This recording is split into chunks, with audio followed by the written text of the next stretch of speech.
Sometimes the most important moments in our lives happen when we choose love over logic.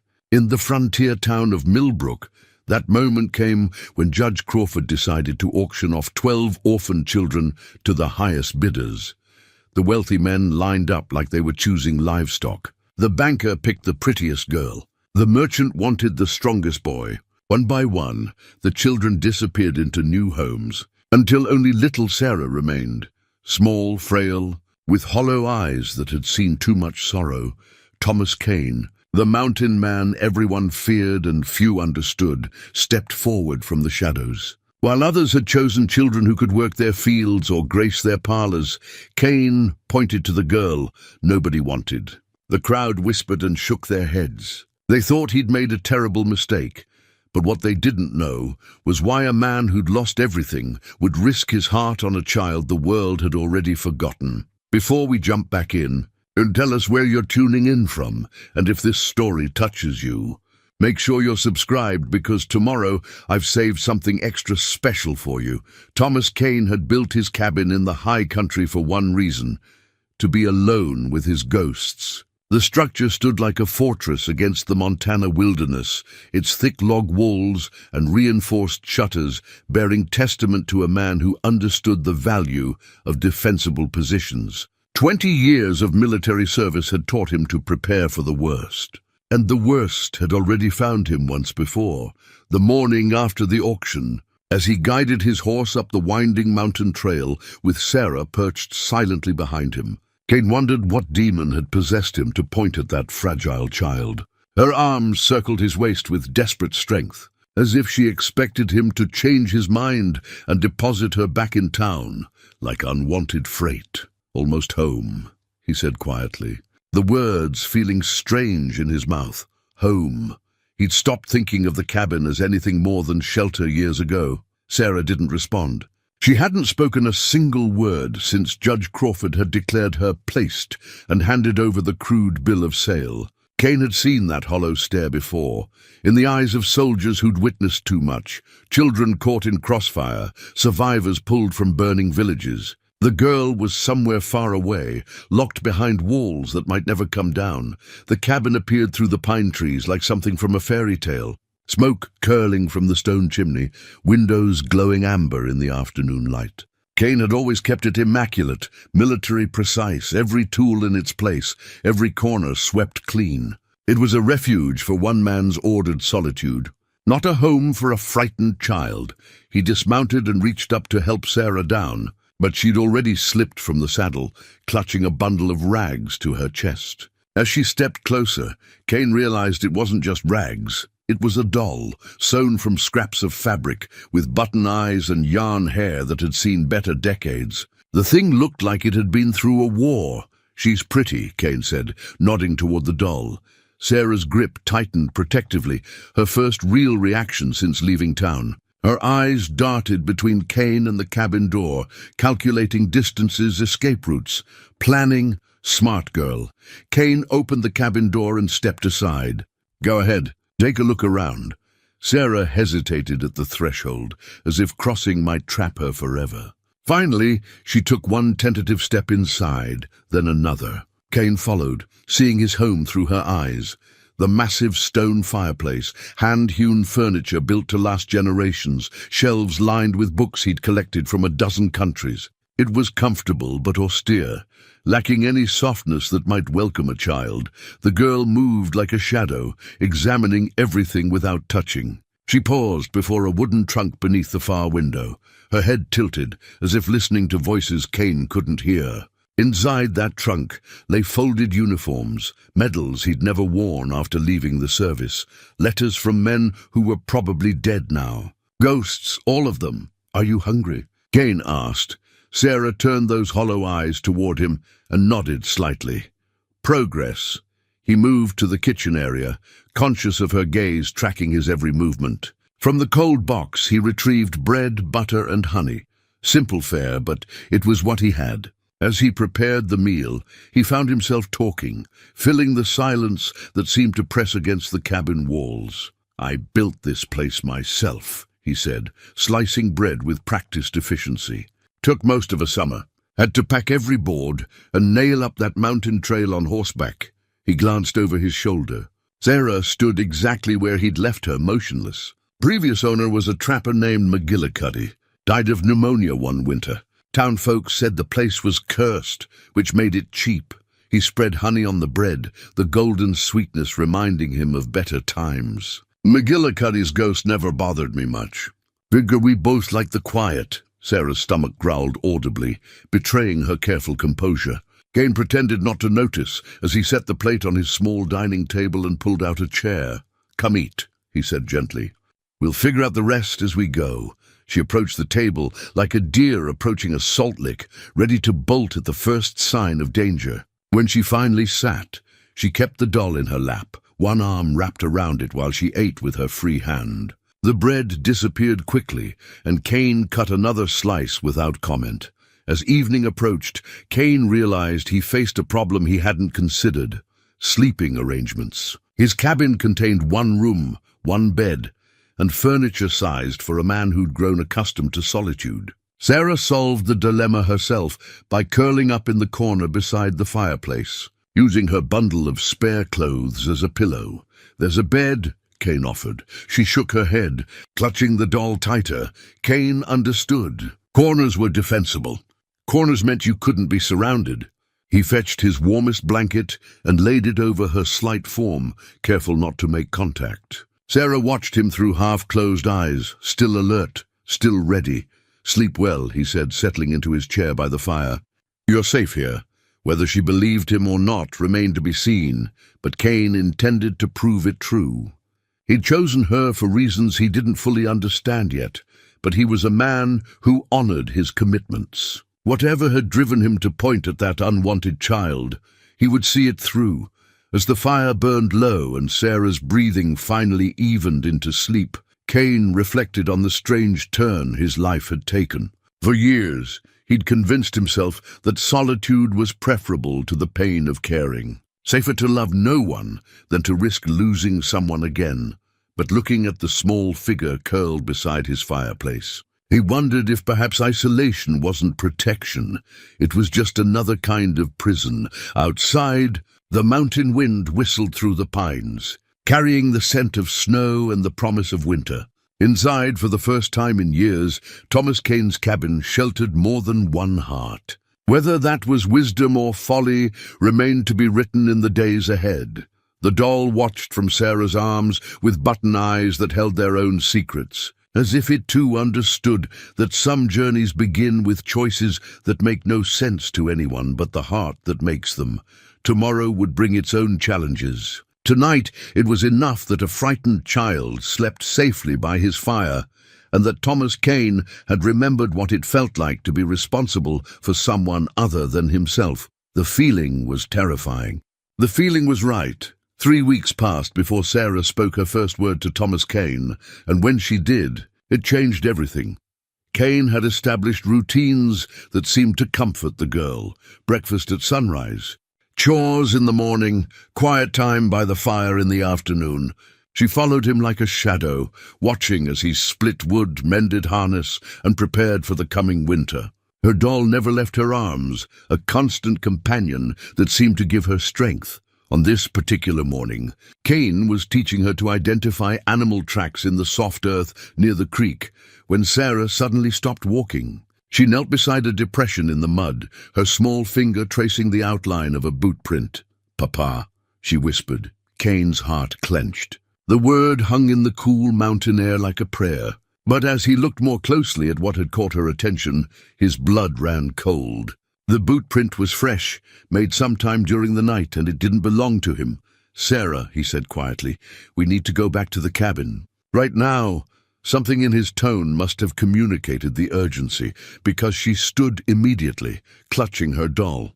They made their way back through the trees, Kane's hand resting on the grip of his Colt, eyes scanning the forest for movement. Inside the cabin, everything appeared normal, but Kane's military instincts screamed warnings. He checked the windows, the door frame, looking for signs of tampering. Nothing obvious, but someone had been watching them. "Sarah, I need you to do something for me," Kane said, kneeling to her eye level. Remember that corner where you like to sleep? I want you to go there and stay very quiet while I look around outside." She nodded, understanding the seriousness without needing explanation. As she settled into her corner, Kane noticed she was doing something with her doll, her fingers working at a seam in the fabric. "What are you doing there, sweetheart?" Sarah looked up at him with those two knowing eyes. "Mama said if I ever felt scared, I should remember what she hid for me." Her small fingers found a hidden opening in the doll's back, and she withdrew something that made Kane's breath catch, a silver locket, tarnished with age, but clearly valuable. Sarah opened it with practiced ease, revealing a photograph inside. A man and woman standing before a modest ranch house, the woman holding a baby. "That's Mama and Papa," Sarah said simply. "And me when I was little." Kane took the locket with careful hands, studying the photograph. The man was tall and strong, with kind eyes and calloused hands. The woman was beautiful in a quiet way, holding her child with gentle confidence. But what struck Kane most was the house behind them. He recognized it, the Hartwell place. Burned to the ground 2 years ago, the family supposedly killed by raiders. But Sarah would have been 5 then, old enough to survive, old enough to remember. "Sarah," Kane said slowly, "what happened to your mama and papa?" Her small face crumpled, and for a moment he thought she wouldn't answer. Then in a voice barely above a whisper she said, "The bad men came in the night. Papa tried to fight them, but there were too many. Mama hid me in the root cellar before they—" She stopped, unable to finish. Kane felt rage building in his chest like a wildfire. The Hartwell murders had been brutal, senseless. Everyone in town knew it, but Judge Crawford had declared the case closed after a cursory investigation. No suspects found, no justice served. "Do you remember anything about these bad men? What they looked like?" Sarah nodded. "One of them was the judge. He talked to Papa before they hurt him. Said Papa was stupid for not selling when he had the chance." The words hit Kane like a physical blow. Judge Crawford, the same man who had orchestrated yesterday's auction, who had made sure Sarah was placed last, unwanted, forgotten. "Sarah, this is very important. Did your mama tell you anything else before she hid you?" "She said if anything happened to them, I should find the papers Papa kept hidden. She said they proved the land was ours, and that bad people wanted to take it." Sarah's eyes filled with tears. "But when I went back later, everything was burned. I couldn't find anything." Kane studied the photograph again, his military mind analyzing details. In the background, barely visible, was a surveyor's marker, the kind used to establish property boundaries. If his memory was correct, the Hartwell Ranch sat on some of the most valuable grazing land in the territory land that Judge Crawford now controlled through a series of convenient tax sales and abandoned property acquisitions. The sound of approaching horses broke through his thoughts. Kane moved to the window, peering through a gap in the shutters. 3 men on horseback were riding up his trail, moving with the casual arrogance of those who believed themselves untouchable. Kane recognized the leader, Deputy Marshal Briggs, Crawford's chief enforcer. The other 2 were hired guns, the kind of men who asked no questions as long as the pay was good. "Sarah, I need you to take your doll and hide in the root cellar beneath the kitchen," Kane said quietly. "No matter what you hear, don't come out until I call for you. Can you do that?" She nodded, fear and trust warring in her young face. Kane helped her lift the concealed trapdoor and watched as she disappeared into the small space below. He replaced the wooden cover and scattered a rug over it, just as boots sounded on his porch. The knock, when it came, was perfunctory. Briggs didn't wait for an invitation before pushing the door open. "Kane," the deputy said, touching the brim of his hat in mock courtesy. "Heard you adopted yourself a little girl." "Legal adoption," Kane replied evenly. "Papers are all in order." "I'm sure they are." "Judge Crawford is real particular about his paperwork." Briggs stepped inside without invitation, his eyes scanning the cabin. "Mind if we have a look around? Just making sure the child is being properly cared for." Kane didn't move from his position, blocking the center of the room. "By whose authority?" "Territory's authority. Can't have children living in unsafe conditions." Briggs smiled, but it never reached his eyes. Some folks in town are concerned about a little girl living way up here with a man like you. A man like me? You know, military background, history of violence. Some might say you're not suitable to raise a child. Kane felt his jaw tighten. The judge found me suitable enough to approve the adoption. Well, judges sometimes make mistakes. They can be corrected. Briggs moved closer, and Kane caught the scent of whiskey on his breath. Here's the thing, Kane. That little girl belongs in town, with a proper family. Folks with the means to give her a good education, nice clothes, all the things a growing child needs. She's fine where she is she? Awful isolated up here. What happens if she gets sick, gets hurt? Long way to town for help. Briggs's hand rested casually on his gun belt. Of course, accidents happen to mountain men sometimes too. Hunting mishaps, falls, that sort of thing. Terrible shame when a child ends up orphaned twice. The threat was clear, and Kane felt the familiar coldness settle over him. The same focused calm that had kept him alive through 20 years of warfare. These men had come here to intimidate him into giving up Sarah, and they were prepared to use violence if necessary. But they didn't know about the locket. They didn't know that Sarah was more than just another unwanted orphan. She was a witness, a survivor, and quite possibly the rightful heir to land that Crawford had stolen through murder. I appreciate your concern, Kane said mildly. But Sarah stays with me. Briggs studied him for a long moment, probably trying to gauge whether Kane would be easily intimidated. Whatever he saw in Kane's eyes must have given him pause, because he stepped back slightly. We'll be keeping an eye on things up here, Briggs said finally. For the child's welfare, you understand. I understand perfectly. After the men left, Kane waited a full hour before calling Sarah up from the cellar. She emerged pale but dry-eyed, still clutching her doll. They want to take me away, she said. It wasn't a question. Yes, but I won't let them, because of what I told you. About the judge and my papa?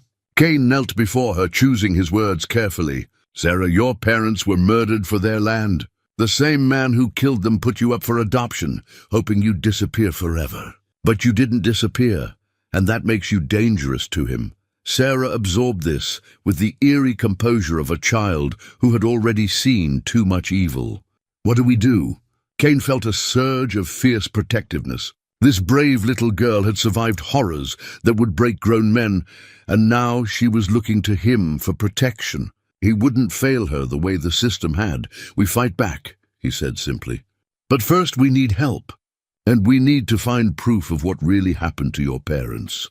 That night, as Sarah slept by the fire with her doll clutched close, Kane sat planning.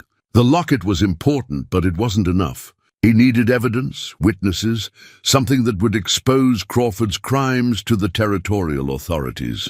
He studied the photograph again by lamplight, memorizing every detail. Somewhere in that burned ranch house, there might still be evidence. Property deeds, survey records, something that Crawford had missed in his haste to cover his tracks. Kane had spent years avoiding entanglements, keeping his distance from other people's problems. But Sarah wasn't other people. She was his responsibility now, his daughter in every way that mattered. And Thomas Kane had never abandoned a mission or failed to protect those under his command. Judge Crawford had made a fatal error when he placed Sarah last in that auction, assuming she would be forgotten. Instead, he had put her directly into the hands of the one man in the territory with both the skills and the motivation to bring him down. The war for Sarah's future was just beginning, and Kane intended to win it. Kane kept his military service medals locked away in the bottom of his trunk for good reason. They represented a man he'd tried to leave behind. But as he held the tarnished bronze star in the lamplight, studying its familiar weight, he knew that man might be exactly what Sarah needed now. 3 days had passed since Deputy Briggs's visit, and Kane had spent them teaching Sarah skills no 7-year-old should need to learn. How to move silently through the forest, how to recognize the sound of approaching riders, how to hide so completely that even trained eyes would pass over her hiding spot. She absorbed the lessons with unsettling ease, as if survival had already become second nature. Why did you stop being a soldier, Papa Tom? Sarah asked as they practiced hand signals by the creek. She'd taken to calling him Papa Tom with increasing frequency, and each time it hit him like a warm punch to the chest. Kane paused in his demonstration of the danger signal. How did he explain 20 years of military service to a child? How did he describe leading men into battles where victory and defeat often looked identical from the ground level? "Sometimes fighting ends, but the war doesn't," he said finally. "I got tired of wars that never seemed to solve anything." Sarah nodded, as if this made perfect sense. "Is that why you live up here by yourself?" "Used to live by myself," Kane corrected gently. "Now I live with you." That evening, as Sarah practiced her letters by firelight, Kane had discovered she could already read simple words. He made a decision that had been building for days.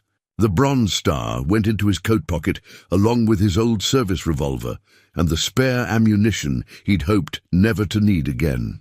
"I have to go to town tomorrow," he told Sarah. "There's someone I need to talk to." Fear flickered across her face. "Can I come with you?" "Not this time, sweetheart. It might not be safe. It's not safe for you either." Kane looked at her sharply. At 7 years old, Sarah understood tactical situations better than most adults. It was a skill born from trauma, but it might also keep her alive. "You're right," he admitted.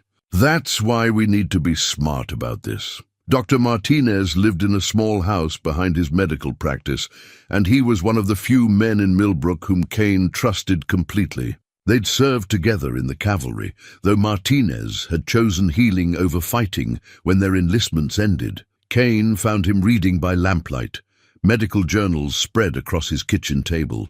Martinez looked up as Kane knocked, and his weathered face immediately creased with concern. "Thomas, is the girl hurt?" "Not yet," Kane said grimly. "But she might be if I don't get some answers." Over strong coffee, Kane told Martinez everything: the locket, Sarah's true identity, Crawford's involvement in the Hartwell murders. Martinez listened without interruption, occasionally nodding or asking clarifying questions. When Kane finished, the doctor sat back with a heavy sigh. "I remember the Hartwell fire," Martinez said. "Brought the bodies to me for examination. The burns were too extensive for proper identification, but Crawford insisted on a quick burial. Said it was more merciful for the community. Did you keep any records?" "Of course, including some details that didn't make it into the official report." Martinez moved to a locked cabinet and withdrew a leather journal. "The man they said was James Hartwell had been shot before the fire started. Close-range execution style. The woman had been beaten." Kane felt his hands clench into fists. "You never reported this. To whom?"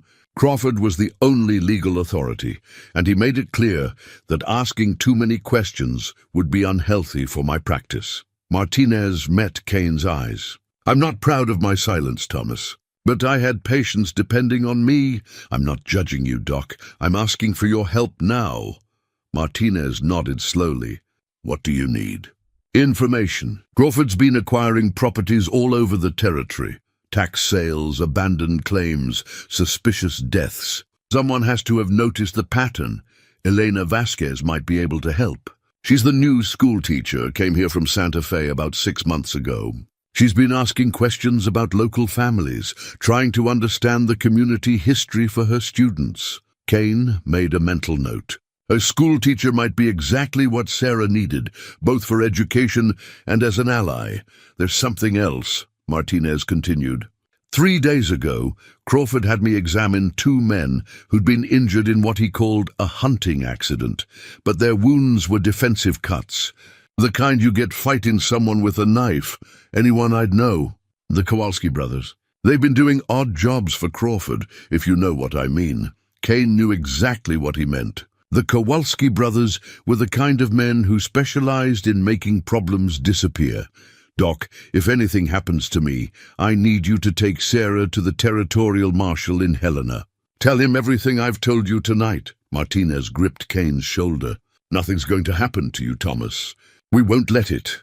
The ride back to the cabin took Kane through familiar mountain trails, but he found himself noting defensive positions, escape routes, places where a man and a child could make a stand if necessary. The bronze star in his pocket felt heavier with each mile. as if it carried the weight of all the battles he'd hoped to leave behind. Sarah was waiting by the window when he arrived, her small face pressed against the glass. She ran to him as he entered, and Kane swept her up in his arms, struck again by how fragile she felt. "Did you find out anything?" she asked. Kane sat her down and looked into those serious, dark eyes. "I found out that there are good people in town who want to help us. And I found out that your papa was a brave man who was trying to protect something important, the land, and you, and everything that was right and good." Kane brushed a strand of hair from her face. "Sarah, tomorrow I'm going to teach you some new things. Important things that I hope you'll never need to use, but that might keep you safe." She nodded solemnly. "Like what soldiers learn." "Some of it. But more like what a smart, brave girl learns when she needs to protect herself and the people she loves."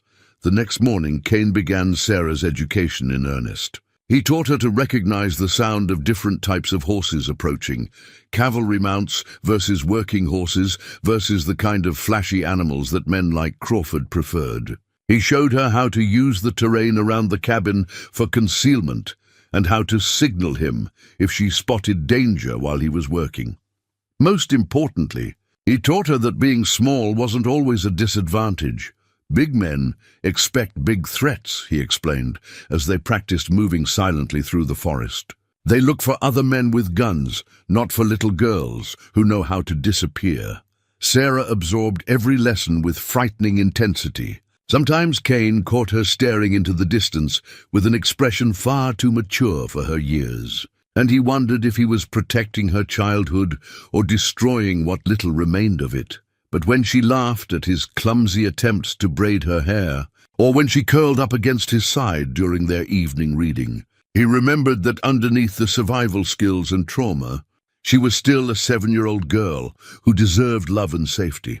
That night, as Kane cleaned his service revolver, a ritual he'd thought abandoned forever, Sarah sat nearby, carefully mending a torn seam in her doll's dress. "Papa Tom," she said quietly, "are we going to have to hurt people?" Kane's hands stilled on the gun. "I hope not, sweetheart. But sometimes good people have to be ready to fight bad people, or the bad people win. My real papa tried to fight. He still lost. Your real papa was one man caught by surprise. We're not caught by surprise, and we have friends now." Sarah considered this. "And you were a soldier." "Yes, a good soldier." Kane looked at the medal on the table beside him, remembering the men who had served under his command, the battles they'd won, the prices they'd all paid. "I was a soldier who brought his men home alive. That's all that mattered." Sarah nodded, as if this answered some important question in her mind. "Then you'll bring us home alive too." The simple faith in her voice nearly broke Kane's heart, but it also strengthened his resolve. Sarah had already lost one father to Crawford's greed and violence. She wouldn't lose another. Outside, the mountain wind carried the scent of early snow and the distant howl of wolves. Inside the cabin, a veteran soldier cleaned his weapons while a 7-year-old girl mended her only toy, both of them preparing for a war that neither had chosen, but both were determined to survive. The bronze star caught the firelight, its tarnished surface reflecting the faces of the unlikely family that had formed around a shared need for justice and belonging. Some medals were earned in battle, Kane reflected. Others were earned in the quiet moments when you decided that some things were worth fighting for, no matter the cost. The primer book had seen better days, its pages yellowed with age and corners worn soft from countless small hands. But when Elena Vasquez placed it gently on her desk and smiled at Sarah, the book seemed to glow with possibility. "Reading opens doors to everywhere," Elena said, her voice carrying the musical cadence of her New Mexico heritage. "Shall we see what adventures wait inside?" Sarah clutched Kane's hand as they stood in the doorway of the one-room schoolhouse. 3 weeks had passed since his conversation with Dr. Martinez, and Kane had finally decided that Sarah needed more than survival skills. She needed education, normalcy, and the chance to be around other children, even if those other children weren't entirely welcoming. "You sure about this, Papa Tom?" Sarah whispered. eyeing the cluster of children who had stopped their morning games to stare at the newcomers. Kane squeezed her hand. "Miss Vasquez is a good person. She'll take care of you while you're here." Elena approached them with the easy confidence of a woman accustomed to winning over nervous children and skeptical parents. She was younger than Kane had expected, perhaps 30, with intelligent dark eyes and prematurely grey streaks in her black hair that suggested she'd seen more of life than her years implied. "You must be Sarah," Elena said, crouching to the girl's eye level. "Dr. Martinez told me you're already reading some words." "That's wonderful." Sarah nodded shyly, still pressed against Kane's side. "And you're Mr. Kane," Elena continued, rising to offer him her hand. Her grip was firm, direct. "I understand Sarah has had some difficult experiences. I want you to know that this classroom is a safe place for all children, regardless of their circumstances." Kane heard the subtle emphasis and understood that Elena knew more about Sarah's situation than she was saying in front of the other children. Dr. Martinez had chosen his ally. "Well, I'll be back at 3 o'clock. Kane told Sarah, kissing the top of her head. "Remember what we practiced?" Sarah nodded gravely. They'd rehearsed this morning, how to sit near the door, how to watch for strangers approaching the school, how to find him if trouble came. It broke Kane's heart that a 7-year-old needed such knowledge, but recent events had taught him that innocence was a luxury they couldn't afford. The morning went better than Kane had dared hope. When he returned at the appointed time, he found Sarah bent over a slate, carefully forming letters, while Elena provided gentle guidance. But he also noticed the empty desks around her, the way the other children clustered at the far end of the room, whispering behind their hands. "How was school?" Kane asked as they walked home. "Miss Vasquez is nice," Sarah said diplomatically. "She says I'm reading at a 4th grade level already." "That's wonderful. What about the other children?" Sarah was quiet for a moment. "They think I'm different. Some of their parents told them not to play with me." Kane felt familiar anger building in his chest. "What did you do?" "I ignored them. Like you taught me." Sarah looked up at him with those two serious eyes. "But there's one boy, Jimmy Peterson. He was nice to me. His mama died last year, so he knows what it's like to be sad." Kane made a mental note to thank Jimmy Peterson's father when he had the chance. That evening, as Sarah practiced her letters by the fireplace, Kane found himself watching her with new eyes. The child who had cowered in the corner just weeks ago was slowly emerging from her shell, revealing a sharp intelligence and quiet determination that reminded him painfully of her mother in the locket photograph. The next few weeks fell into a comfortable routine. Each morning, Kane would ride Sarah to school, spending the time teaching her to handle a horse properly. "A good horseman is never truly trapped," he told her, remembering his cavalry training. "Always know where your mount is and how to reach him quickly." Each afternoon, he would collect her and listen to her careful reports about school, which children were kind, which adults had asked questions about her living situation, whether anyone had shown unusual interest in her background. Sarah had become his best intelligence asset. Though he hated that she needed to be, Elena Vasquez proved to be more than just a schoolteacher. During parent conferences, she casually mentioned to Kane that several families had suffered mysterious property losses in recent years, always followed by generous offers from unnamed buyers who turned out to be connected to Judge Crawford. "The Kowalski farm," she said, consulting her notes, "lost for unpaid taxes, even though neighbors swear the family was current on all payments. The Morrison Ranch, sold after the father died in a hunting accident that no one witnessed. The Garrett homestead, abandoned after their well was poisoned and their livestock died." Kane studied her carefully. "You've been documenting this. I believe in understanding the community where I teach. Children's stories often reveal more truth than official records." Elena's eyes met his. "Sarah isn't the only child in my classroom who's lost family under suspicious circumstances."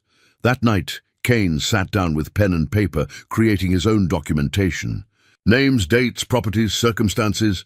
A pattern emerged that would have been clear to any military intelligence officer, a systematic campaign to acquire territory through intimidation, fraud, and murder. Judge Crawford wasn't just corrupt. He was running a sophisticated criminal operation. The realization crystallized Kane's thinking. This wasn't about one little girl's inheritance anymore. It was about stopping a predator who had already destroyed multiple families and would continue doing so until someone with the skills and determination to oppose him took action. Kane looked over at Sarah, who was absorbed in her primer book, lips moving silently as she sounded out difficult words. The sight filled him with fierce protectiveness and something else, pride. Despite everything she'd endured, she was thriving, learning, growing stronger every day. 2 months into the school year, Sarah came home with news that changed everything. "Miss Vasquez wants to see you," she announced as Kane helped her down from her horse. "She says it's important." Kane found Elena waiting in the schoolhouse after the other children had left. Her expression was serious, and she gestured for him to sit in one of the adult-sized chairs she kept for parent conferences. "I've been watching Sarah very carefully," she began. "Not just as her teacher, but as someone who understands what children reveal when they think no one is listening." Kane tensed. "Is there a problem?" "On the contrary. Sarah is remarkable. Her reading comprehension is beyond anything I've seen in a child her age. She grasps mathematical concepts that most children don't encounter until much later. And her memory is extraordinary. She can recall conversations, details, sequences of events with perfect accuracy." Elena paused, choosing her words carefully. "Mr. Kane, I believe Sarah may have witnessed more than she's told you about her parents' death. And I think she's been protecting herself by not remembering certain details."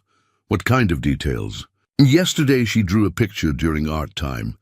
She said it was her old house, but she included elements that weren't visible from the outside: the placement of furniture, the location of a safe behind a bookshelf, even the pattern of stones in the cellar wall." Elena handed him the drawing. "She drew this from memory with precision that suggests she spent considerable time in that cellar." Kane studied the childish sketch, noting the careful attention to structural details. If Sarah had been hidden in the cellar during her parents' murder, she might have heard conversations, names, specific information that could be crucial to exposing Crawford's crimes. But accessing those memories could also re-traumatize her in ways that might never heal. "What are you suggesting?" Kane asked. "I'm suggesting that Sarah might be the key to bringing justice for all the families Crawford has destroyed. But I'm also saying that as her teacher and as someone who cares about her welfare, I believe she should have the choice whether to remember." That evening, Kane sat Sarah down by the fire and had the most difficult conversation of his life. He explained in terms a 7-year-old could understand that her memories of that terrible night might help protect other families from similar tragedies. Sarah listened with the same grave attention she brought to everything important. When he finished, she was quiet for a long time, staring into the flames. "If I remember," she said finally, "will the bad men come after us?" Kane chose honesty. "They might, but we'll be ready for them. And if I don't remember, other children might lose their mamas and papas like I did." "It's possible." Sarah hugged her doll tight, and Kane could see her wrestling with a burden no child should carry. Finally, she looked up at him with eyes that held more courage than most adults could claim. "I want to remember," she said simply. "My mama and papa would want me to be brave." Kane pulled her into his arms, amazed once again by the strength contained in such a small frame. Tomorrow, they would begin the delicate process of helping Sarah recover memories she had buried for her own protection. Tonight, he would hold her close and promise himself that whatever those memories revealed, he would make sure the men responsible paid for every moment of pain they had caused. The primer book lay open on the table beside them, its pages filled with simple words and moral lessons. But the real education happening in their mountain cabin was far more complex. Lessons about justice and courage, about the price of standing up to evil, and about the kind of love that chooses to fight for what matters most, no matter the cost. Outside, the first snow of the season began to fall, blanketing the mountains in deceptive peace. Inside, a former soldier and a brave little girl, prepared to unlock secrets that would either bring justice to their community or destroy them both in the attempt. Kane's hunting knife had ended more lives than he cared to remember. But as he ran the whetstone along its edge in the lamplight, he found himself hoping it would serve only as a tool and symbol now. The blade caught the fire's reflection, and for a moment he saw his own face distorted in the steel, older, harder, marked by years of violence he'd thought left behind. Sarah sat cross-legged on the floor nearby, eyes closed, her small hands resting on her knees in the meditation position Elena had taught her. They'd been working for 2 weeks now, gently coaxing memories from the hidden places where a traumatized child had locked them away. "I can see the cellar stairs," Sarah said quietly, her voice distant. "Mama pushed me down there so fast I skinned my knee. She said to be quiet as a mouse, no matter what I heard." Kane set down his knife, giving Sarah his full attention. These sessions were delicate work. Push too hard, and the memories would retreat deeper, but without enough encouragement. The crucial details might remain buried forever. "What else do you remember about the cellar, sweetheart?" It smelled like potatoes and dirt, and there was a crack in the wall where I could see a little bit of light from upstairs. Sarah's face scrunched in concentration. I could hear voices. Papa was talking to someone, but his voice sounded scared. "Could you hear what they were saying?" Sarah nodded slowly. "The man said Papa had been given lots of chances to be smart about things. Papa said the land belonged to our family, and he wasn't selling. Then the man said—" She stopped, her breath quickening. Kane moved closer but didn't touch her. Physical contact could sometimes jar someone out of a memory state. "It's all right, Sarah. You're safe here with me." The man said Papa was making things hard on everyone, especially me. He said accidents happen to little girls when their papas don't listen to reason. Kane felt his hands clench into fists. Even filtered through a 7-year-old's memory, the threat was clear.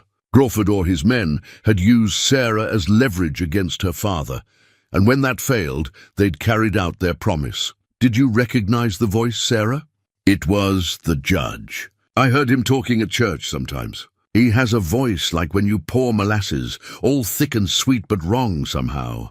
The confirmation sent cold fury through Kane's veins, but he kept his voice gentle. What happened next? Sarah's eyes flew open, the spell broken. "I don't want to remember any more tonight, Papa Tom. Can we just sit by the fire?" Kane gathered her into his arms, feeling her small body trembling. "Of course we can. You did very well, sweetheart. You're helping more people than you know." As Sarah dozed against his shoulder, Kane's mind worked through the implications of what they'd learned. Sarah had been deliberately threatened, which made her parents' murder premeditated rather than a crime of opportunity. That moved it from territorial jurisdiction into federal territory. Threatening a child to coerce property sales constituted organized criminal activity under federal law, but they still needed more evidence. Crawford was too smart and too connected to be brought down by the testimony of a traumatized child alone. The next morning brought unexpected visitors. Kane was teaching Sarah to identify edible plants when they heard horses approaching through the trees. But these weren't the threatening sounds of Crawford's men. These were the steady, purposeful hoofbeats of working animals ridden by people who belonged in mountain country. 3 riders emerged from the forest. Dr. Martinez on his familiar bay gelding, Elena on a compact mare that moved like she'd been bred for rough terrain, and a man Kane didn't recognize, middle-aged, wearing the practical clothes of a rancher, with eyes that held the same haunted look Kane saw in his own mirror. "Thomas," Dr. Martinez called as they approached. "We need to talk." The stranger dismounted with the careful movements of a man carrying old wounds. When he turned toward Kane, his face was weathered by sun and grief in equal measure. "Frank Morrison," he said, extending a calloused hand. "I believe you knew my boy Billy before he died." Kane remembered Billy Morrison, a good soldier, steady under fire. who'd written letters home to his father about wanting to return to ranch work when the war ended. Billy had died at Antietam, cut down by grape shot while trying to reach wounded comrades. Billy was a fine man, Kane said simply. I was sorry to hear about your ranch, Frank's jaw tightened. That's why I'm here. Elena tells me your little girl might know something about what really happened to the Hartwell family.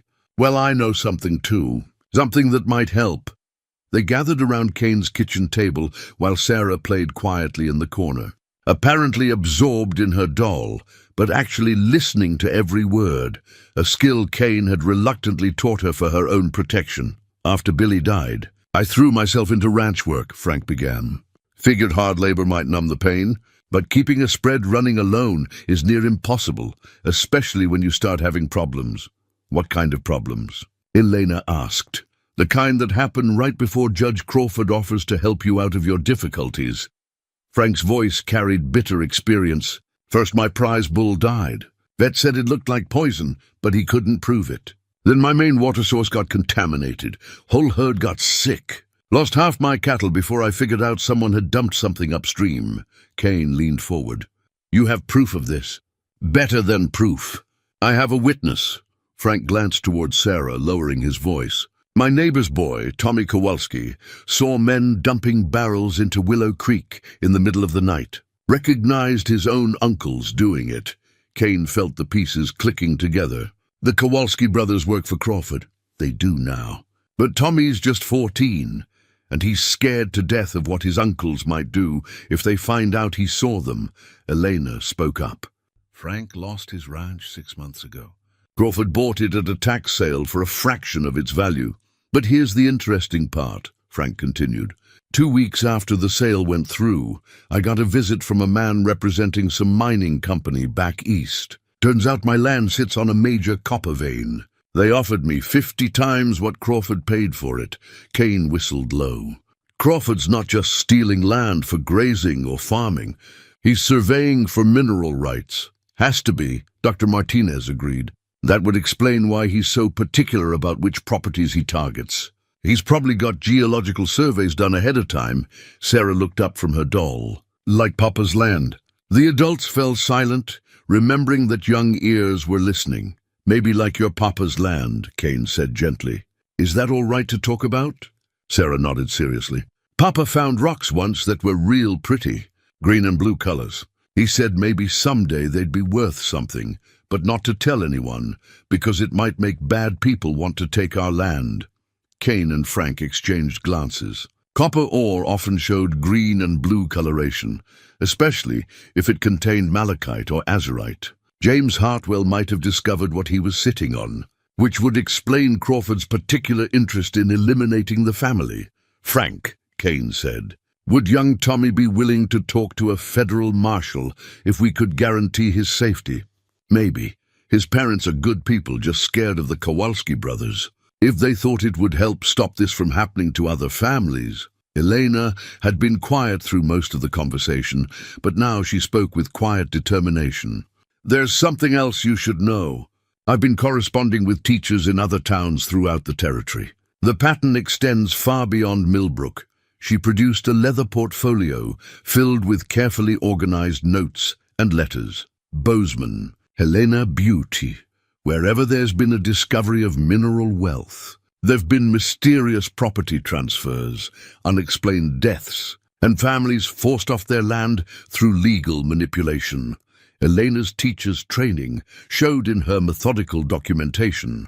I believe Judge Crawford is part of a larger organization that's systematically stealing mineral rights across Montana territory. Kane studied the documentation, his military mind automatically analyzing the scope and organization required for such an operation. This wasn't the work of one corrupt judge.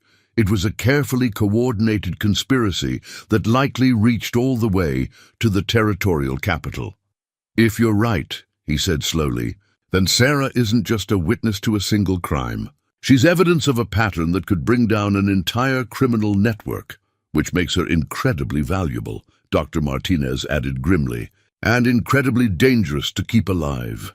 That night, after their visitors had departed, Kane sat watching Sarah practice her letters by firelight. The hunting knife lay on the table beside him, its edge sharp enough to shave with. For the first time since bringing Sarah home, he found himself hoping he wouldn't have to use it, but hope and preparation were different things entirely. "Papa Tom," Sarah said without looking up from her slate, "are we going to be in danger soon?" Kane considered lying, softening the truth to preserve what remained of her childhood innocence. But Sarah had earned honesty through her courage, and lies would serve neither of them well in the battles ahead. "Yes, sweetheart. I think we are." Sarah nodded as if she'd expected this answer.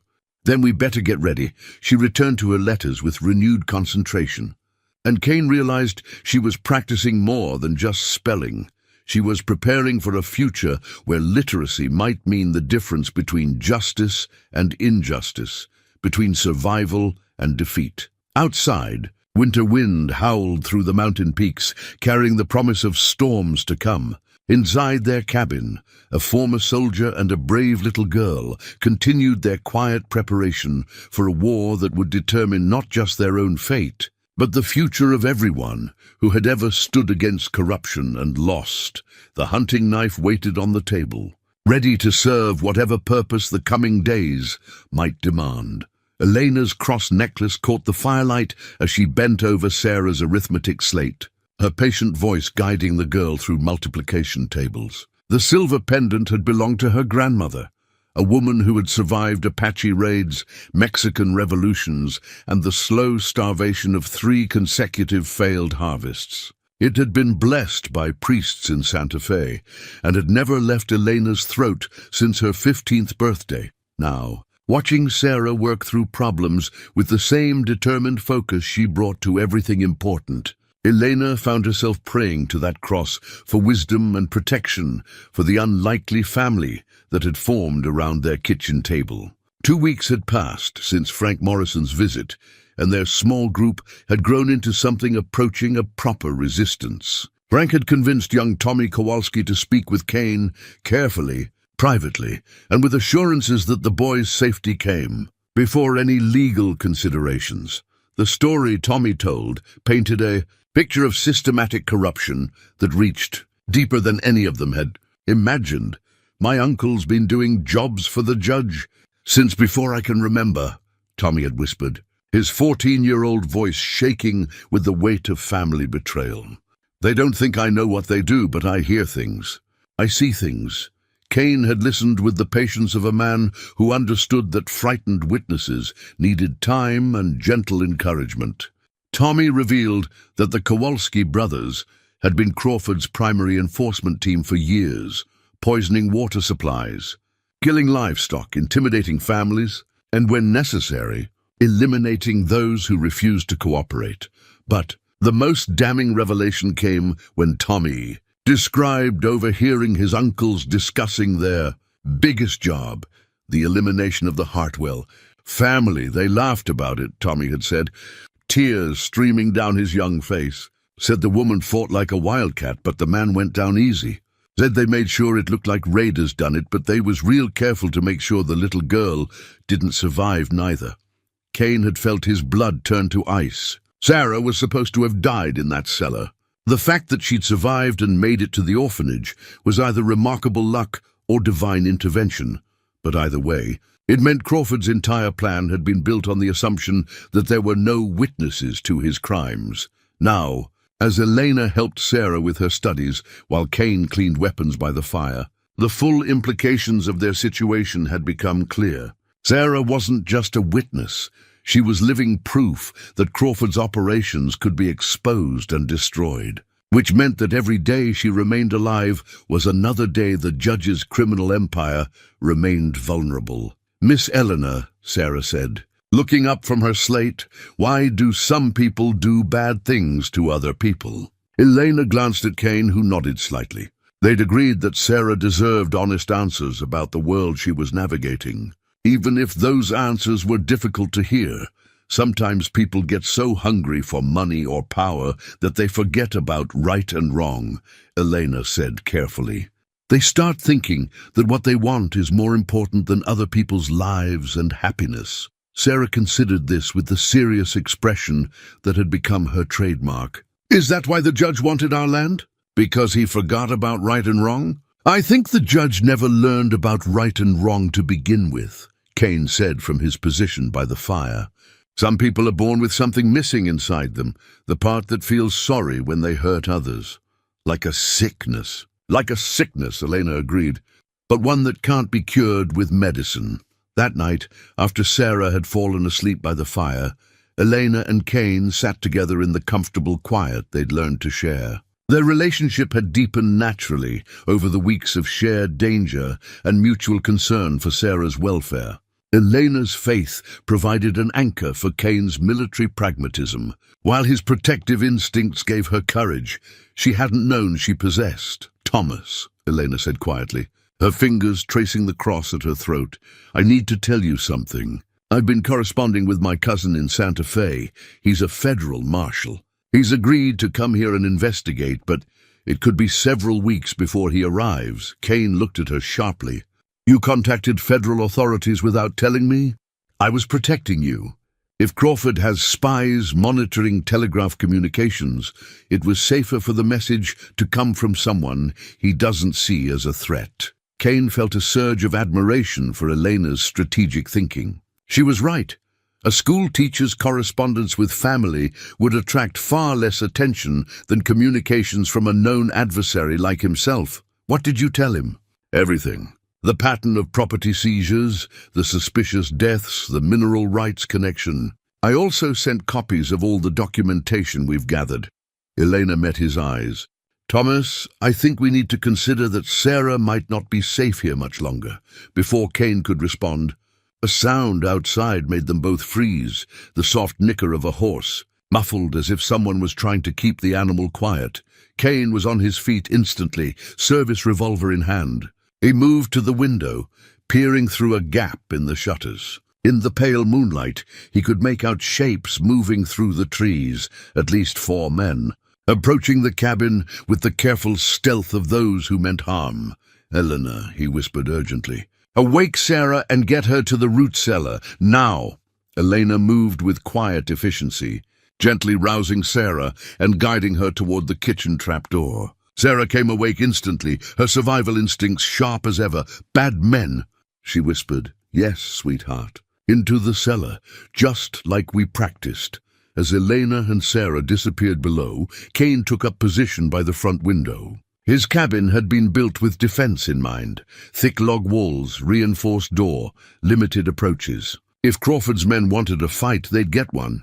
But they didn't come with guns drawn and threats shouted. Instead, a voice called out from the darkness, cultured, familiar, carrying the authority of a man accustomed to being obeyed.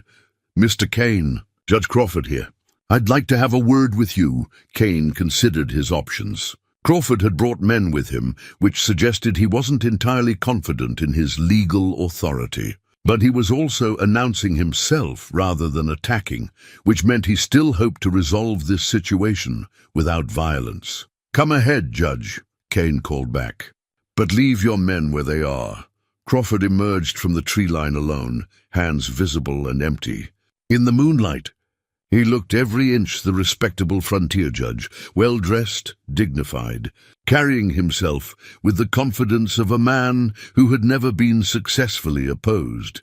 Kane opened the door, but remained in the doorway, his gun visible but not directly threatening. Hell of a thing. Living way up here, Crawford said conversationally. Must get lonely in the winter months? I like the quiet. What do you want, Judge? To offer you an opportunity to be reasonable about a difficult situation. Crawford stepped closer, his voice taking on the honey-smooth tone Sarah had described. That little girl you've taken in, there are some questions about her legal status that need to be resolved. The adoption papers are in order. Oh, I'm sure they are. But you see, we've recently discovered some irregularities in the original placement process. Turns out the child may have family back east. Distant relatives who've been searching for her since the tragic incident that made her an orphan. Kane felt his jaw tighten. Convenient timing for this discovery. These things take time to sort through. Bureaucracy, you understand. Crawford's smile didn't reach his eyes. The point is, the child needs to be returned to town while we sort out the legal complexities. I'm sure you can appreciate that it's in everyone's best interest, especially hers, to handle this properly. And if I refuse? Crawford's expression hardened slightly. Well, that would be unfortunate. You see, there are also some questions about your own fitness as a guardian. A man with your background, living alone with a young girl in such an isolated location. People talk, Mr. Kane. Sometimes they say things that can be very damaging to a man's reputation. The threat was clear and particularly vicious. Crawford was suggesting he would spread rumors of impropriety between Kane and Sarah, rumors that could destroy Kane's reputation and justify removing Sarah by force. Kane felt the familiar cold calm settle over him, the same emotional detachment that had kept him alive through countless battles. Crawford had just made a fatal error in judgment. He'd threatened not just Kane's life, but his honor. There were some lines that couldn't be crossed, Judge, Kane said quietly. I think you should leave now. I'm offering you a chance to be reasonable. I'm giving you a chance to walk away alive. Something in Kane's voice must have penetrated Crawford's arrogance, because the judge took an involuntary step backward. For just a moment, the mask slipped, and Crawford saw what Sarah had seen that day at the auction, a man capable of violence in defense of what he loved. You're making a mistake, Kane. A very serious mistake, probably. But it's my mistake to make. Crawford stared at him for a long moment, then turned and walked back toward the tree line. Kane watched until the judge and his men had disappeared into the forest, then waited another hour to make sure they were truly gone, before calling Elena and Sarah up from the cellar. What did he want? Elena asked. Kane told them, watching Sarah's face closely as he described Crawford's demands and threats. Her expression grew more serious with each word, but she didn't seem surprised or afraid. He's scared, Sarah said finally. He wouldn't come here himself if he wasn't scared of what I might know. Kane realized she was right. Crawford's visit had been a desperate gambit, an attempt to regain control of a situation that was slipping away from him, which meant their small resistance was having more impact than they'd realized. What do we do now? Elena asked, her hand unconsciously moving to her cross. Kane looked at the two people who had become his family, the woman whose faith anchored his fury, and the child whose courage humbled him daily. Now we finish what we started, he said simply. Crawford has shown his hand, and he's not as strong as he pretends to be. It's time to take the fight to him. Outside, the mountain wind carried the scent of snow and the promise of a hard winter ahead. Inside the cabin, three people bound by love and shared purpose began planning for a confrontation that would determine not just their own fate, but the future of justice in their small corner of the world. Elena's cross caught the firelight as she leaned forward, her voice steady with conviction.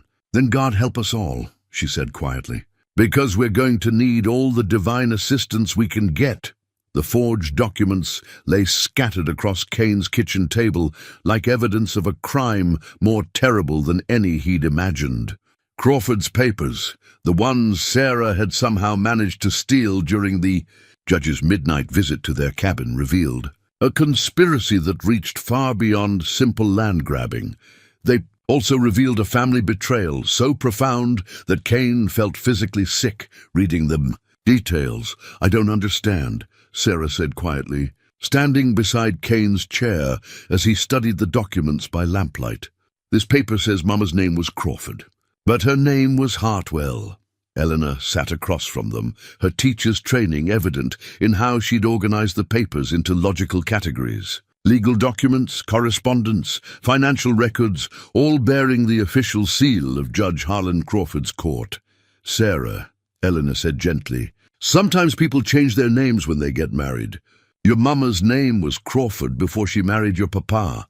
Kane found the birth certificate that confirmed it. Margaret Louise Crawford, born 1842. Father listed as Harlan J. Crawford. Mother deceased.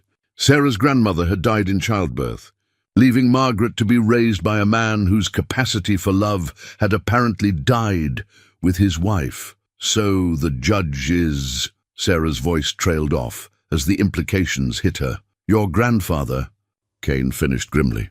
Which means he killed his own daughter and son-in-law for their land. The horror of it settled over the cabin like a suffocating blanket. Kane had seen evil in many forms during his military service, but the calculated murder of one's own child for financial gain struck him as a new level of depravity. But the documents revealed even more disturbing truths. Margaret Crawford had apparently tried to expose her father's criminal activities years before her death. A series of letters to territorial authorities detailed suspicious property transfers, intimidation tactics, and several unexplained deaths that followed the same pattern as the Hartwell murders. The responses to her letters were filed with the outgoing correspondence, polite dismissals that cited lack of evidence and suggested that young Mrs. Hartwell was perhaps allowing emotion to color her judgment of respected community leader Judge Crawford. No one had listened. No one had investigated. Margaret Crawford Hartwell had died trying to stop her father's crimes, and the system had failed her completely. There's more, Elena said quietly, lifting a bundle of financial documents. Thomas, look at these bank transfers. Kane studied the papers, his military experience with logistics helping him trace the flow of money. Crawford wasn't working alone. He was part of an organized network that included territorial officials, mining company representatives, and federal appointees. The scope was staggering. Dozens of properties across Montana Territory had been systematically acquired through fraud, intimidation, and murder.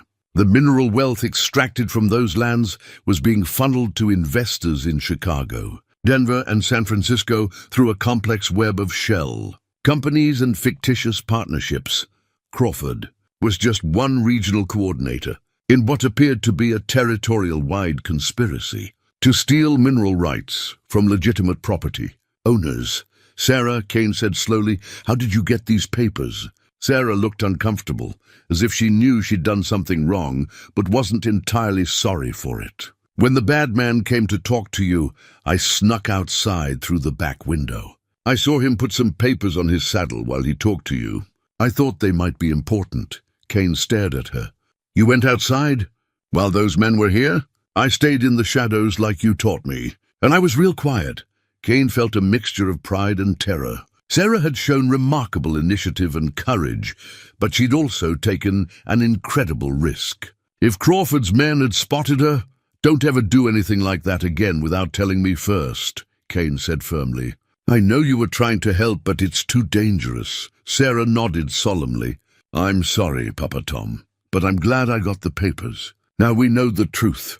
Elena had been examining another set of documents during their conversation. Now she looked up with an expression of shocked realization. Thomas, there's something else. These property deeds, they're not just forged. They're forgeries of forgeries. She spread several papers before them. Look at this. Crawford's been selling the same mineral rights to multiple buyers. He's been paid for your parents' land at least 4 times over, Sarah. Kane understood immediately. It's fraud on top of murder. When the mining companies try to develop their claims, they'll discover conflicting ownership. Crawford will be long gone by then, but the companies will be left holding worthless paper. Which means this conspiracy has a time limit, Elena continued. Eventually the fraud will be discovered. Crawford and his partners need to liquidate their operations and disappear before the victims realize they've been cheated. Kane felt the pieces clicking together in his mind. Crawford's recent desperation, his willingness to visit Kane personally, his threats about Sarah, it all made sense now. The judge wasn't just trying to cover up past crimes. He was racing against time to complete his operations before the entire scheme collapsed. How long do you think we have? Elena asked. Kane studied the financial documents, looking for patterns and timelines. Based on these dates, I'd guess they're planning to wrap up operations within the next few months. Which means they'll be eliminating loose ends soon. Like us, Sarah said matter-of-factly. Like us, Kane agreed. That night, after Sarah had fallen asleep by the fire, Kane and Eleanor sat together, planning their next moves. The forged documents were damning evidence, but they needed to get them to federal authorities before Crawford realized they were missing My cousin won't arrive for at least another week, Eleanor said. Can we hold out that long? Kane checked his weapons again. The service revolver, the hunting knife, and a Winchester rifle he'd hoped never to use in anger again. We can try. But Crawford knows those documents are missing by now. He'll be coming for us soon, and he'll be coming with everything he has. Then we need allies. People who can help us defend ourselves and protect Sarah. Kane thought of Frank Morrison, Dr. Martinez, even young Tommy Kowalski. Good people who had already risked much to oppose Crawford's corruption. But asking them to take up arms against a territorial judge and his hired killers was asking them to risk everything. On the other hand, if Crawford succeeded in eliminating Kane, Elena, and Sarah, there would be no one left to stop his criminal enterprise. Other families would die, other children would be orphaned, and the conspiracy would spread until it consumed the entire territory. Elena, Kane said quietly, there's something I need to tell you about what might happen in the coming days. She looked at him with eyes that held both love and understanding. You're planning something dangerous. I'm planning to end this, one way or another. Kane took her hand, feeling the calluses from teaching and the strength from faith. Crawford made one mistake when he killed his own daughter. He proved that there's no limit to what he'll do for money and power, but that also means there's no reasoning with him, no negotiating a peaceful solution. Kane nodded grimly. This ends with either Crawford dead or in federal custody. There's no middle ground anymore. Elena was quiet for a long moment, her fingers unconsciously finding her cross. When she spoke, her voice was steady with resolve. Then we'd better make sure he doesn't take Sarah with him when he falls. Outside, the mountain wind howled through the peaks, carrying the scent of snow and the promise of a winter that might be the last they would see together. Inside the cabin, two adults bound by love and shared purpose continued planning for a war that would determine whether justice could still triumph over corruption in their small corner of the world. The forged documents lay on the table between them.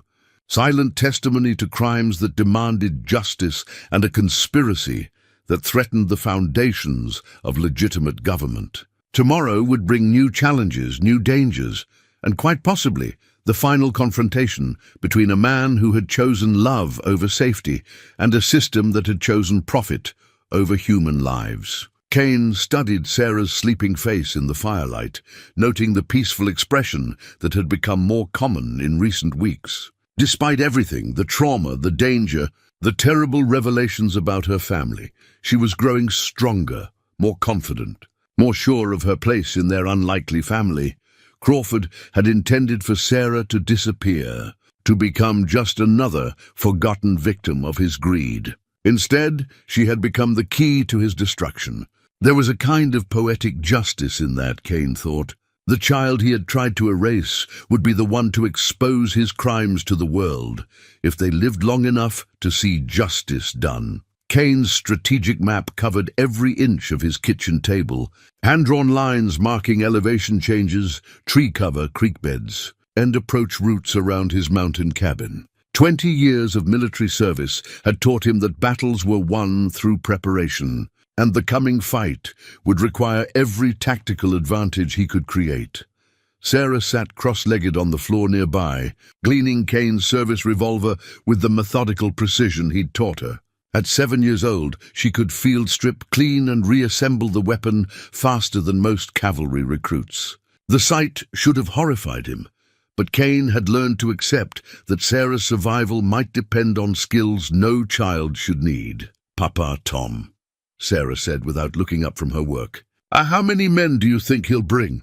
Kane studied his map, considering what he knew about Crawford's resources. "Probably 6 to 8. Enough to surround the cabin, but not so many that they get in each other's way. The Kowalski brothers." "Definitely! They're his primary enforcers." Kane marked 2 X's on the map. "Deputy Briggs, probably 2 or 3 more hired guns from out of town." Elena looked up from the medical supplies she was organizing. 3 days had passed since they'd discovered Crawford's forged documents, and she'd been preparing for the possibility of treating gunshot wounds with the same calm efficiency she brought to lesson planning. My cousin's telegram said he'll arrive tomorrow afternoon, she said. If we can hold out until then, we can't count on cavalry arriving in time, Kane interrupted gently. We have to assume we're on our own. He turned back to the map, pointing to various defensive positions. Sarah, remember what we practiced about the root cellar. If shooting starts, you get down there and stay down no matter what you hear. Understand? Sarah nodded, but her expression suggested she had other ideas. Kane recognized the look. It was the same stubborn determination her mother had shown in the locket photograph. I want to help fight, Sarah said quietly. Your job is to stay alive. That's the most important thing you can do. But if you and Miss Elena get hurt, then you take the documents to Dr. Martinez and tell him everything you know. Promise me, Sarah, she promised, but Kane could see the reluctance in her young face. Sarah had the heart of a fighter, which was both a blessing and a worry. Her courage might save them all, or it might get her killed. Frank Morrison arrived just after noon, leading a small group of townspeople who had finally decided they'd had enough of Judge Crawford's reign of terror. Tommy Kowalski rode behind him looking scared but determined. Dr. Martinez brought up the rear, his medical bag secured to his saddle and a hunting rifle across his back. How many men can we count on? Kane asked as they gathered around his kitchen table. Frank did a quick count. 8 of us, plus you and Elena. Not all of us are fighters, but we're all tired of watching good families get destroyed. Tommy's been our scout, Dr. Martinez added. Tell him what you saw, son. Tommy Kowalski cleared his throat nervously. My uncle's been gathering men at the old Murphy place, about 5 miles south. I counted at least 10 riders yesterday, maybe more. They got extra horses, enough ammunition for a small war, and they've been drinking heavy. Kane felt his jaw tighten.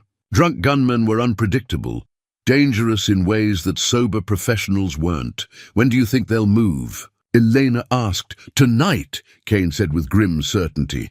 Crawford knows we have his documents. He can't afford to wait much longer. Frank studied Kane's defensive map with the eyes of a man who'd learned tactics the hard way during range wars. Your cabin's well positioned, but 10 men can surround it pretty easily. We need to think about fallback positions. Kane pointed to a ridgeline about half a mile north of the cabin. There's an old mining camp up there, good cover, multiple escape routes, and we'd have the high ground. Problem is, we'd have to abandon the cabin and everything in it, including most of our supplies and ammunition, Dr. Martinez observed, but we'd have a better chance of holding out until help arrives. Elena countered. Kane looked around the table at the faces of people who had become his unlikely army, a displaced rancher, a frightened boy, a country doctor, a school teacher with more courage than sense, and a handful of townspeople who had decided that someone needed to take a stand. None of them were soldiers. Most had never been in a gunfight, but they were fighting for their homes, their families, and their community's future. That gave them an advantage that hired killers couldn't match. We'll prepare both positions, Kane decided. Cabin first, mining camp as fallback. If we can convince Crawford we're holed up in the cabin, maybe we can draw his men into a trap. They spent the afternoon preparing. Kane positioned his volunteers at strategic points around the cabin, each with clear fields of fire and predetermined fallback routes. Dr. Martinez established a medical station in the most protected corner of the cabin. Elena and Sarah organized ammunition and supplies for rapid movement if retreat became necessary. As evening approached, Kane found himself checking and rechecking weapons, ammunition counts and defensive positions. The familiar pre-battle routine brought back memories he'd tried to forget, the weight of responsibility for other men's lives, the knowledge that his decisions would determine who lived and who died. Sarah appeared at his elbow as he adjusted the sights on his Winchester rifle. Are you scared, Papa Tom? Kane considered lying, then decided Sarah deserved the truth. Yes, sweetheart. I'm scared, me too. But I'm not scared of dying. I'm scared of them hurting you and Miss Elena. Kane knelt to her eye level, struck again by the courage contained in such a small frame. Sarah, no matter what happens tonight, I want you to know something. Choosing you was the best decision I ever made. You've made me remember what it feels like to have a family worth fighting for. Sarah threw her arms around his neck, hugging him with desperate intensity. "I love you, Papa Tom. I love you too, sweetheart. More than you'll ever know." Eleanor joined them, her cross necklace catching the last rays of sunset through the cabin window. The men are in position. Frank's watching the south approach. Dr. Martinez has the east side covered. Tommy's hidden where he can see the main trail. Kane stood, feeling the weight of command settling over him like a familiar coat. Then we wait. As darkness fell over the mountain, Kane made final checks of their defenses. The cabin windows had been reinforced with furniture and spare lumber. Ammunition was distributed to each position. Escape routes were clearly marked and rehearsed. Sarah sat by the fire, ostensibly reading her primer book, but actually listening to every sound from outside. Her doll lay in her lap, the hidden compartment where her mother's locket had been stored now empty, but somehow still significant. "Elena," Kane said quietly. "If this goes badly, it won't," she interrupted firmly. "We have too much to live for." Kane hoped she was right. But as he heard the distant sound of horses moving through the forest, too many horses, moving too carefully to be anything but trouble, he found himself offering a prayer to whatever powers protected the innocent and punished the wicked. Outside, Judge Crawford's final assault was beginning. Inside the cabin, a former soldier, a faithful teacher, a brave little girl, and a handful of determined townspeople prepared to make their stand against corruption, greed, and the kind of evil that destroyed families for profit. The strategic map lay forgotten on the kitchen table, its careful markings and tactical considerations about to be tested in the crucible of actual combat. Win or lose, nothing would ever be the same after tonight. Kane chambered around in his Winchester and took position by the front window. In the distance he could see movement among the trees, shadows that didn't belong, shapes that meant violence. Was coming to his mountain sanctuary. "Here they come," he said quietly. The final battle for Sarah's future was about to begin. Sarah's father's rifle felt impossibly heavy in her small hands, but she gripped it with the same determination that had carried her through 2 years of loss and fear. Kane had positioned the Winchester where she could reach it from the root cellar, not because he wanted her to fight, but because he understood that desperate times demanded desperate preparations. The first shots came just after midnight, muzzle flashes lighting up the forest like deadly fireflies. Kane had been right about Crawford's tactics. The judge had surrounded the cabin with enough men to make escape impossible, or so he thought. "Sarah, down!" Kane barked as bullets shattered the cabin's front window. Sarah dropped into the root cellar as they'd practiced, but she didn't close the trapdoor completely. Through the narrow gap, she could see Kane and Eleanor moving between defensive positions, returning fire with calm precision. Frank Morrison's voice carried across the clearing from his position behind the woodshed. "Got 2 of them moving up the south ridge." Kane's military training showed in how he coordinated their defense. Hand signals directed Elena to the east window while he covered the main approach. Dr. Martinez's hunting rifle spoke from the north side of the cabin, followed by a cry of pain from the darkness. But Crawford had come prepared for a siege. Sarah could hear him calling orders to his men, his cultured voice carrying clearly in the mountain air. "Burn them out! Set fire to the back wall!" Through her crack in the floorboards, Sarah saw Elena's face go pale. Fire was their greatest fear. The cabin's log walls would burn like a torch once they caught, and there would be nowhere to run. Kane must have realized the same thing. "Frank," he shouted, "we need to move to the secondary position." "Can't." Frank's reply came between rifle shots. "They got the trail covered." Sarah felt her heart pounding as she realized their carefully planned fallback to the mining camp had been anticipated and blocked. Crawford was smarter than they'd hoped and more ruthless than they'd feared. The smell of smoke began drifting into the cabin. "Elena, take Sarah and get to the north window," Kane ordered. "I'll provide cover. Thomas, I'm not leaving you." "That's not a request." Kane's command voice brooked no argument. "Get her out of here!" Elena lifted the trapdoor, and Sarah climbed out clutching the Winchester. The rifle was almost as tall as she was, but she'd practiced with it enough to know how to handle the weight. "Can you carry it?" Elena whispered. Sarah nodded grimly. "Papa taught me." They made it to the north window just as the back wall of the cabin burst into flames. Dr. Martinez appeared out of the darkness, blood streaming from a graze on his forehead, but his eyes alert and determined. "There's a gap in their line about 50 yards north," he reported breathlessly. "If we can reach the creek bed, we might be able to work our way up to the old mining camp." Kane appeared beside them, his face grim in the firelight.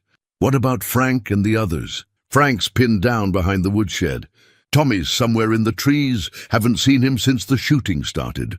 As if summoned by his name, Tommy Kowalski materialized from the forest shadows. The 14-year-old's face was streaked with dirt and tears, but he carried his father's old Colt with steady hands. "My uncles are dead," he said simply. "Both of them. Crawford shot them when they tried to run." Sarah felt a chill that had nothing to do with the mountain air. Crawford was eliminating his own men to prevent them from testifying against him. The judge had moved beyond corruption into pure desperation. Kane made a quick tactical decision. "We go together. Elena, stay close to Sarah. Tommy, watch our backs. Doc, you and I will provide covering fire." They moved out through the north window as the cabin's roof began to catch fire. The flames provided unwanted illumination, making them visible targets as they crossed the open ground toward the creek bed. Crawford's voice rang out behind them. "There! The girls with them!" Suddenly, the night erupted in gunfire, focused entirely on their small group. Sarah felt Elena's hand on her back, pushing her toward the ground as bullets whined overhead. "Stay low," Kane commanded, his Winchester speaking rapidly as he tried to suppress the enemy fire. They made it to the creek bed just as Frank Morrison broke cover from behind the burning woodshed, running toward them with his rifle clutched across his chest. He made it 20 yards before Crawford's hired guns cut him down. Sarah watched the rancher fall and felt something cold and hard crystallize in her chest. Frank had died trying to protect her, just like her parents had died trying to protect their land. How many good people would Crawford destroy before someone stopped him? "This way!" Dr. Martinez led them upstream, using the creek bed for cover as they worked their way toward higher ground. Behind them, the cabin collapsed in a shower of sparks and flame. 2 years of Kane's careful solitude. All of Sarah's small possessions except the clothes on her back and her father's rifle. Everything gone in Crawford's desperate attempt to eliminate witnesses to his crimes, but Sarah found that she didn't care about the material losses. The only things that mattered were moving through the darkness beside her, Kane's steady presence, Elena's protective courage, Dr. Martinez's quiet competence, and even Tommy's frightened determination. They were her family now, and family was worth fighting for. The sound of pursuit followed them up the creek, boots splashing through water, men calling to each other as they tried to track their quarry in the darkness. "How much further to the mining camp?" Elena whispered. "Quarter mile," Kane replied. "But we need to reach it before they surround us again." As they climbed higher, Sarah began to recognize landmarks from her exploration of the mountain with Kane. The old mining camp sat on a shelf of rock that provided natural fortification, but it also offered limited escape routes if their position became untenable. "Papa Tom," Sarah said quietly as they paused to catch their breath. "What if we don't make it?" Kane looked down at her with eyes that held both love and fierce determination. "Then we make sure Crawford doesn't make it either." "Some fights are worth having, Sarah, even if you can't win them." Sarah nodded, understanding more than a 7-year-old should about the mathematics of sacrifice and the price of standing up to evil. Behind them, the pursuit was getting closer.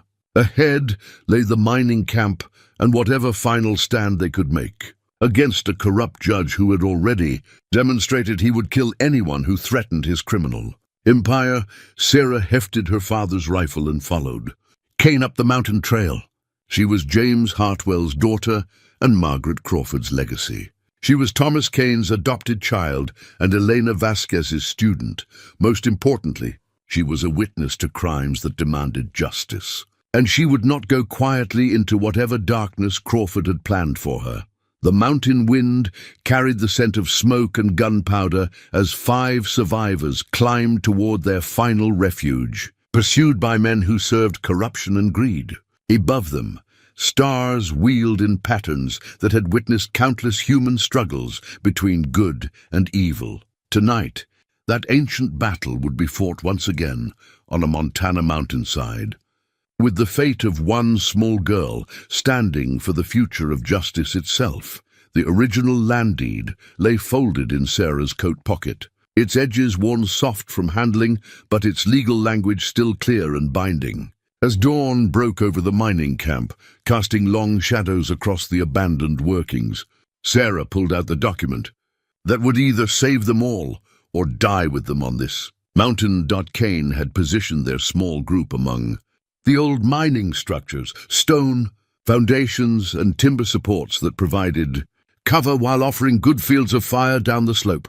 Dr. Martinez tended a bullet wound in Tommy's shoulder, while Elena kept watch on the southern approach. Crawford's remaining men had spent the night surrounding their position, but the judge himself had stayed well back from the actual fighting. Now, as morning light revealed the tactical situation clearly, Sarah could see him standing beside a large pine tree about 200 yards down the slope, close enough to direct his men, far enough to avoid the risk of catching a stray bullet. "He's going to try to talk us into surrendering," Kane said, checking his ammunition. "They were running low, perhaps 20 rounds between all of them. Will you listen to him?" Elena asked. Kane's answer was interrupted by Crawford's voice, calling across the distance, amplified by the mountain acoustics. "Mr. Kane, I think we've shed enough blood over a simple misunderstanding." "Misunderstanding?" Kane shouted back. "You murdered your own daughter. That's a serious accusation, one that requires proof in a court of law." Crawford's response carried the smooth confidence of a man accustomed to legal maneuvering. "I'm prepared to offer you and your companions safe passage out of the territory if you'll just hand over the child." Sarah felt Kane's protective instincts flare. "She stays with me." "The child belongs with family, Mr. Kane. Real family, not some mountain hermit with delusions of parenthood." The words hit Kane like physical blows, and Sarah could see them finding their mark. She'd noticed how Kane sometimes questioned his own worthiness as her father, how he worried that his violent past made him unsuitable to raise a child. Sarah stood up despite the danger, her small voice carrying clearly in the morning air. "My real family is dead," she called down the slope. "You killed them." The unexpected sound of a 7-year-old girl defying a territorial judge seemed to freeze everyone on the mountainside. Crawford's men stopped moving, their attention focused on the brave child who stood among the mining ruins like an avenging angel. "You are my granddaughter," Crawford replied, his voice taking on the honey-smooth tone that had fooled so many people over the years. "I know you've been told terrible lies about me, but blood is thicker than water, child. I can give you a proper home, education, everything a young lady deserves." Sarah felt the land deed crinkle in her pocket as she stepped forward, Kane's protective hand on her shoulder. "I already have everything I deserve," she said clearly. "A papa who chose me when nobody else wanted me. A teacher who believes I'm smart. Friends who care about me. You can't give me anything I don't already have." "I can give you justice for your parents' death," Crawford called back. "Help me find the real killers, and I promise you they'll hang for their crimes." The offer was smooth, plausible, exactly the kind of legal manipulation that had allowed Crawford to operate with impunity for years. But Sarah had learned to see through adult lies, and this one was particularly transparent. "You are the real killer," she said simply. Crawford's composure finally cracked. "You ungrateful little—" He caught himself, but not before revealing the rage that lurked beneath his civilized facade. "Mr. Kane, last chance! Send the girl down here or my men will come up and take her." Kane's response was to chamber a round in his Winchester. "Come ahead, Judge. We'll be waiting." The final assault began with Crawford's remaining men. Sarah counted 6 of them, advancing up the slope in a coordinated rush. Kane and Dr. Martinez met them with precise rifle fire. but their ammunition was running desperately low. Elena grabbed Tommy's pistol as the boy worked to reload his father's rifle one-handed. She'd never fired a weapon in anger before, but desperation and determination made up for inexperience. Sarah clutched her father's rifle, knowing she might have to use it despite Kane's instructions to stay hidden. As the attackers reached the outer perimeter of the mining camp, she could see individual faces, recognize the hunger for violence in their eyes. One of Crawford's men flanked wide to the east, trying to circle behind their position. Kane was too busy with the frontal assault to notice, and Dr. Martinez was reloading. Sarah made a decision that would have terrified her parents and filled them with pride in equal measure. She raised the Winchester, sighted carefully as Kane had taught her, and squeezed the trigger. The recoil knocked her backward, but her shot found its mark. The flanking gunman stumbled, his rifle falling from nerveless fingers as Sarah's bullet took him in the shoulder. "Sarah!" Kane's voice carried both admiration and terror. "Get down!" But Sarah's shot had done more than wound one attacker. It had demonstrated that their small group was prepared to fight to the end, that even the children among them would not surrender without resistance. Crawford's assault faltered as his men realized they weren't facing helpless victims, but determined defenders who would make every advance costly. "Fall back," Crawford ordered. "Regroup at the tree line." As his men retreated, Sarah reached into her pocket and pulled out the land deed, the document that proved her legal ownership of the property Crawford had killed her parents to acquire.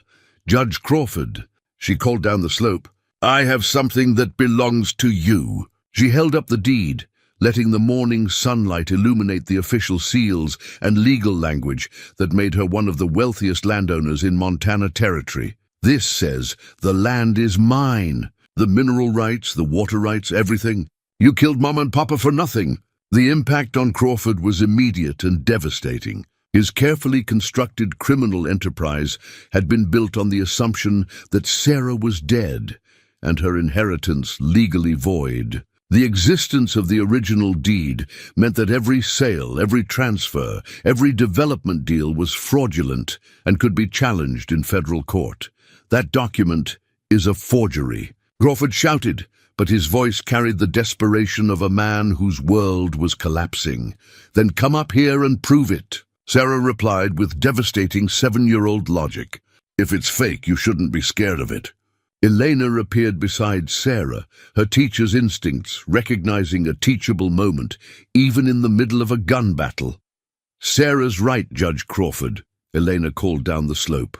"If that deed is forged, you should be eager to examine it, unless you're afraid of what it might reveal about your other property acquisitions." The sound of approaching horses interrupted Crawford's response. Sarah looked east and saw riders approaching fast, men wearing federal badges and carrying military carbines. Elena's cousin had arrived with the full U.S. Marshal's posse, drawn by the sound of gunfire and the smoke from Kane's burned cabin. Crawford saw them too and realized his position had become untenable. His criminal empire was about to be exposed. His hired guns were either dead or wounded, and the key witness to his crimes was not only alive, but in possession of documents that could destroy him. He made the desperate decision of a cornered predator. Drawing his pistol, Crawford began climbing toward the mining camp himself, his face twisted with rage and desperation. "If I can't have the land, then nobody can," he snarled. "Starting with that ungrateful little brat?" Kane stepped in front of Sarah, his Winchester steady despite their desperate circumstances.